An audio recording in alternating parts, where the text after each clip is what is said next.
The Accursed Prince of Elbaf. Hello, One Piece enthusiasts. I'm the One Piece nerd, and today let's talk about One Piece chapter 1130. And I'm very glad we got the introduction of Loki finally, and this was the start I always wanted for Elbaf. But I'm very glad I got it nonetheless, at least before Oda went on a break. Uh, just a reminder, if you guys didn't know, Oda went on a 2-week break. Unfortunately, I can't do that. I gotta talk about One Piece. Now, before we move on, make sure to like and subscribe. It helps the channel a lot. Now that you have, let's begin. Now, we finally got to the point where the shrines are done dealing with Roto, and we are out, and we are finally into Elbaf, and it's cold. And not what I expected of Elbaf, but to be honest, I don't really know what I wanted out of Elbaf. I know I'm expecting a lot of Norse mythology and some crazy giant politics and some crazy lore drops, to be completely honest. And this is some crazy lore drop. We'll start off with Loki and not beat around the bush. We finally see two giants from the New Giant Pirates talk about the entire situation with Elbaf and how Rodo should be named as the Accursed Prince instead of Loki. And now, what's up with that? What's up with that is Rodo doesn't have a good reputation, and that's to be expected. I mean, look at him. The things he's done, understandable why people would hate him. The reason why Hiruzen took him into his pirate crew is because apparently he's skilled a navigator. Don't know how skilled of a navigator he really is, but that's that. But the point is, we're talking about Loki. He is the Accursed Prince. And why is that? Loki is looking for a legendary fruit, which is why he's ready to go to war against the entire world for it. Now, what legendary fruit could you possibly be talking about? The least possible, the worst possible person for Loki to meet at this point is Luffy. And guess what? Luffy meets Loki.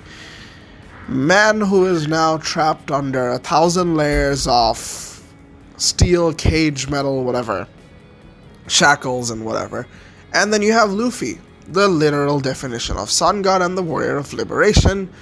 When he sees a man trapped under these shackles, what might you expect? Of course, my expecting is that Luffy would probably just let him go and let the war happen. From what we know, Luffy of course declares himself as the king of the pirates, and Loki introduced himself as the sun god. It's similar how it's not a coincidence, of course. It's crazy how Loki and Rodo, two people that the giants considered naming accursed, or the shame of Elbaf, to be, looking up to the sun god and trying to want to be sun god. And of course, Loki is definitely looking for the Hito no Mi model Nika, because that is the only devil fruit that gives you the ability of the sun god. Now, if you already know what's gonna happen. Luffy goes into Gear 5 for whatever reason. Loki finds out that Luffy has the Nika fruit, and the whole world breaks loose. But that's beside the point. That's for the future to decide. But apparently, Loki's son is apparently Hiruzen, and Loki, of course, has apparently another brother, maybe? But that's not confirmed. What is confirmed though, there is another Prince of Elbaf aside from Loki that is now currently ruling over Elbaf. Or rather, I think Elbaf now has rulers other than princes, but Loki is a prince, but there's another one who is also a prince. I'm not really sure where this is going, but I'm sure there will be some crazy massive lore drops. By the way, sorry for the background noises. People are walking around places, but my bad, I'm so sorry. But going back to the topic at hand, Loki might possibly have a brother, and we might be getting into very amazing politics, and there are apparently elders of Elbaf that now rule over. And Loki even undeaded his own father, which is crazy. And I knew Loki was crazy, of course, and psychopathic, because, I mean, we've heard a lot about him. And we haven't heard good things about Loki, just to remind you. So, getting this confirmation as to, Loki is out of the world crazy, it's pretty fun. And the first vibe he gave off was of Doflamingo, and Doflamingo for me has been very amazing of a villain.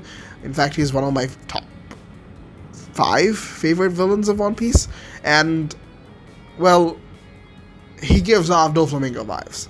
And if he's gonna be the if he's gonna be the prince of Elbaf, giving out the same vibe as Doflamingo, and wanting to be Sun God and trying to destroy the world, that is some massive, massive ambition you've got for a main villain. Now, we don't really know who the main villain is. Loki might turn out to be actually really good, but I'm expecting good things out of this. We also go back to the ship where Robin and Frankie and the others are now heading to Elbaf.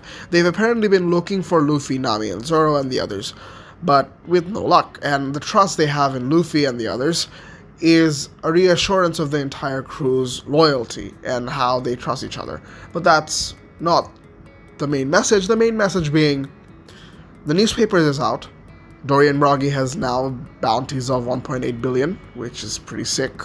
And, of course, the Straw Hat has been labeled as the person who undid Vegapunk, which is crazy. Because who would have thought? Newspapers printing whatever they wanted. But we don't really know the bounties of the Straw Hats right now either. I'm expecting it's a massive bump, but we'll have to wait a few more chapters. So, other than that, as you can imagine, Loki probably might be released by Luffy, and we'll see havoc created in Elbaf. If you want more chaos, just let Luffy go into any island, he will cause it. And so, with that, we leave off One Piece for 2 weeks. We have a lot to talk about. We have to talk about Loki, we have to talk about the politics of Elbaf, and there is definitely so much to talk about that we will be covering within the next 2 weeks. Until then, that's it for the video, guys. If you guys enjoyed, make sure to like and subscribe. Have a great day, and peace.